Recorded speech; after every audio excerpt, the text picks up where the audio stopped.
السلام عليكم ورحمة الله وبركاته. السلام عليكم كل متابعين قناة هابي لايف ويز ايمي، وحشتوني جدا. انا النهارده هعمل مكرونه وايت صوص، تحدي بيني وبين صدفه جد.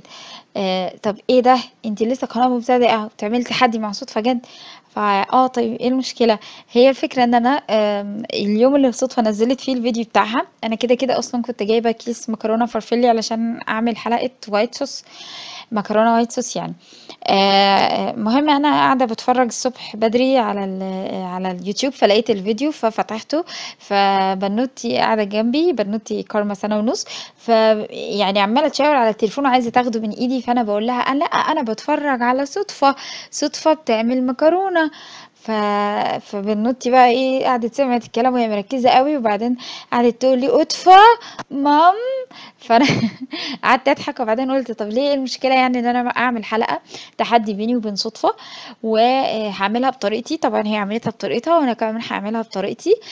فضلا وليس امرا بقى، اللي بيشوفنا لاول مره يا ريت تشترك في القناه وتفعل الجرس عشان يوصلك منا كل جديد، ويا ريت ما تنساش في اللايك والشير. واللي عايز يسمع كارما قالت ازاي اطفى يتابعنا، هيسمع في نص الفيديو هي بتقول صدفه ازاي. كمان عايزه انبه ان الحلقات الطبيه باذن الله هنسترجعها تاني. استنوا مني على يوم السبت بإذن الله حلقة عن الأمراض الصدرية للأطفال أو حساسية الصدر. الدكتورة رجعت الحمد لله من الأجازة، وبإذن الله هنبتدي تسجيل الحلقات الطبية تاني. اللي عايز يتفرج على الحلقتين اللي اتسجلوا في الأول، هسيب لكم اللينك بتاع قائمة التشغيل اللي بتاع طب الأطفال في آخر الفيديو ده إن شاء الله. تابعونا ويلا نقول بسم الله الرحمن الرحيم. بصوا يلا احنا هنبتدي اهو نقول بسم الله الرحمن الرحيم. هنعرض المقادير والمكونات. انا الاختلاف ما بيني وما بين صدفة في التحدي ان انا هعملها بالفراخ والزيتون، وهي كانت عاملاها مكرونة شرايط، وانا هعملها مكرونة اللي هي فرفلة اللي هي الفيونكة. تمام. دي اللي هي ماركة جذور، اللي هي روتس، دي الماركة دي حلوة قوي في المكرونة بصراحة. وكارما طبعا هي اللي هي بطلة الفيديو. طيب. بصوا ده صدر ونص فراخ مقطعة، ونص علبة مشروم. مش فريش، ده مشروم علب، عشان انا برضو هنا ما بجيبش المشروم فريش، بيبوظ عندي بسرعة في التلاجة. والزيتون، ومعلقة ونص بصل مفروم.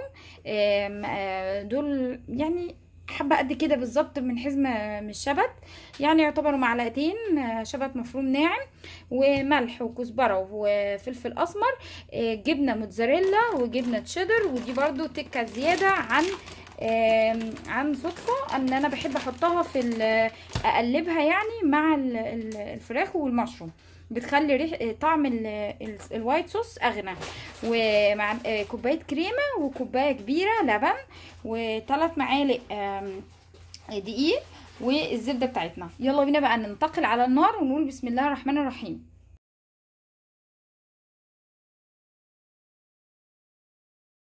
انا بقى انتقلت على النار، حطيت الزبده اهي، وحطيت شويه زيت عشان الزبده بتتحرق بسرعه. هنزل بقى معلقه البصل،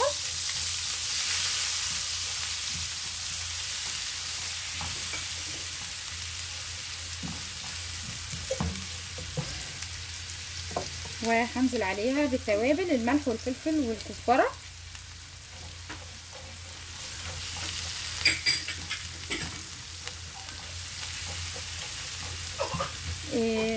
حاجه ريحتها فظيعه طبعا.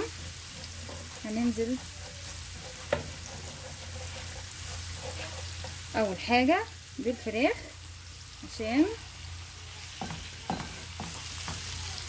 تاخد الصدمه الاول. المشروم ما بياخدش وقت على النار.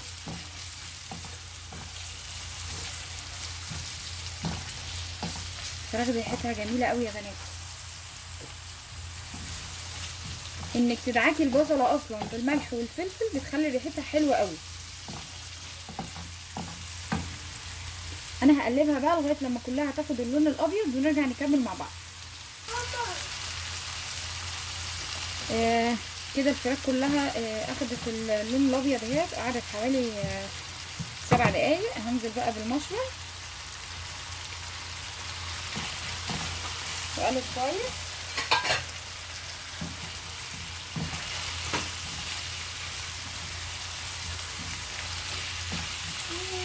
هقلبهم كده لغايه لما يتجانسوا مع بعض.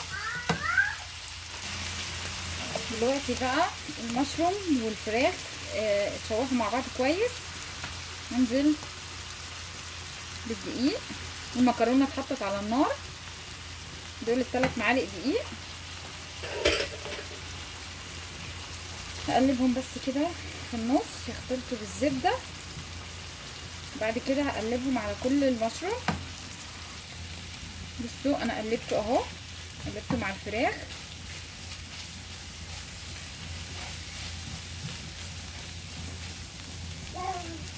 طبعا ظبطة الملح والفلفل الاسمر دي في الاخر بقى، بعد ما نحط اللبن والكريمه ندوق ونشوف اذا كانت الحاجه محتاجه ولا مش محتاجه. هقلبه كده كمان 5 دقايق. خلاص دلوقتي هو كده اللبن الدقيق اختلط كويس مع المكونات، وهنزل عليه بقى بكوبايه اللبن الكبيره. بسم الله الرحمن الرحيم. ننزل بالراحه ونقرب الكوبايه من الطاسه عشان مفيش حاجه تقع بره. طبعا في المرحله دي نقلب بالراحه جدا عشان اللبن ما يقعش بره الطاسه على البوتاجاز.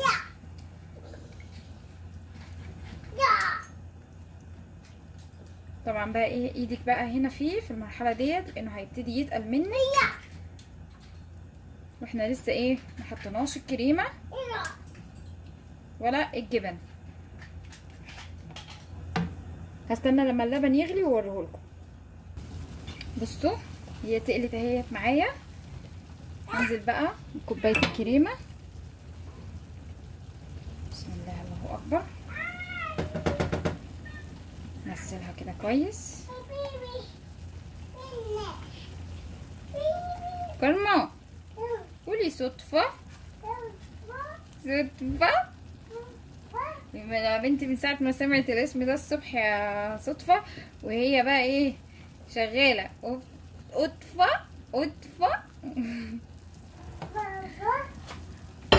هي لسه بتتعلم النطق بقى، فما تزعليش يا صدفه.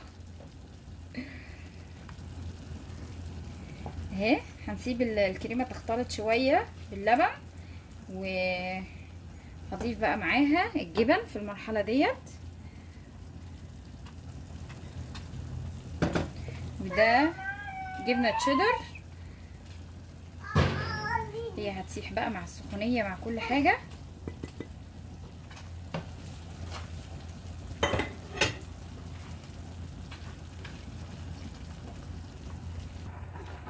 ودلوقتي خلاص هي كده تجانست والجبنه اللي فيها تقريبا ساحت. هنزل بقى اخر حاجه بالمعلقه ونص او المعلقتين شبت مفروم.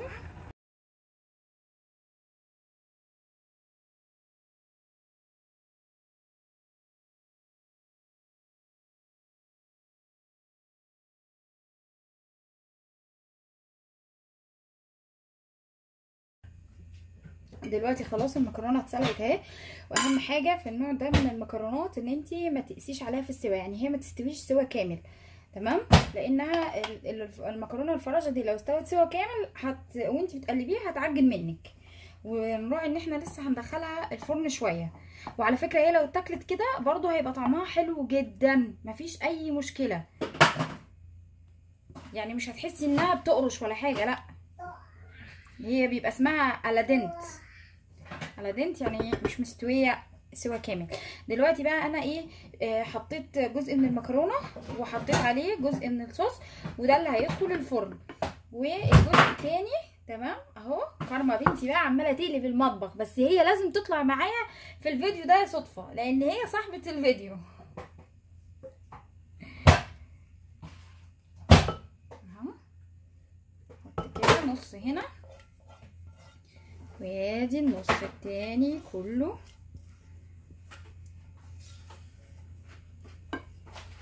خلاص طبعا بقى هنزود شويه زيتون حبه صغيرين بقى. هنقلبها كويس.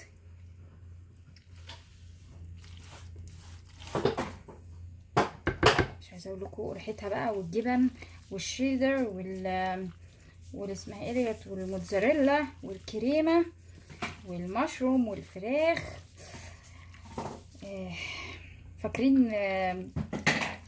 اللي كانت بتقول ايه؟ الله الله الله الله. هي كده خلاص اختلطت بكله تمام التمام. هنحط بقى على وشها الموتزاريلا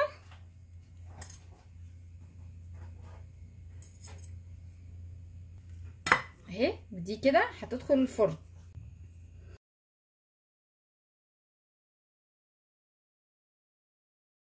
طبعا هي دي بقى خلاص المكرونه بالوايت صوص اللي احنا بنطلبها لما بنروح المحلات او المطاعم الكبيره، بتبقى ما بتدخلش الفرن، هي بتبقى بس كده يا دوبك بتتقلب المكرونه مع الوايت صوص اللي هو بيبقى عباره عن شويه دقيق صغيرين مع الجبنه والكريمه واللبن وطبعا المشروم والفراخ.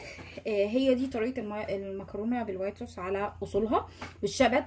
لو انتوا طلبتوها بالشبت يبقى يبقى هيحطوا عليها شبت. لو طلبتوها من غير خضره وزود فيجيتابلز، يعني على حسب بقى المطعم اللي انتوا بتاكلوا فيه او تاكلوا منه. تمام. ممكن نزينها كده بشويه زيتون، وتبقى كده اكلتنا الاولى خلصت، او الطريقه الاولى ان احنا نعمل المكرونه الوايت صوص خلصت.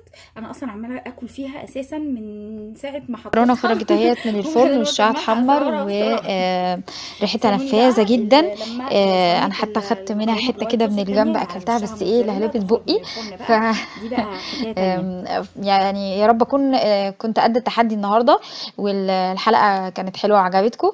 اعذروني بقى على كارما، بس هي كانت لازم تطلع لانها بطله الحلقه والفكره.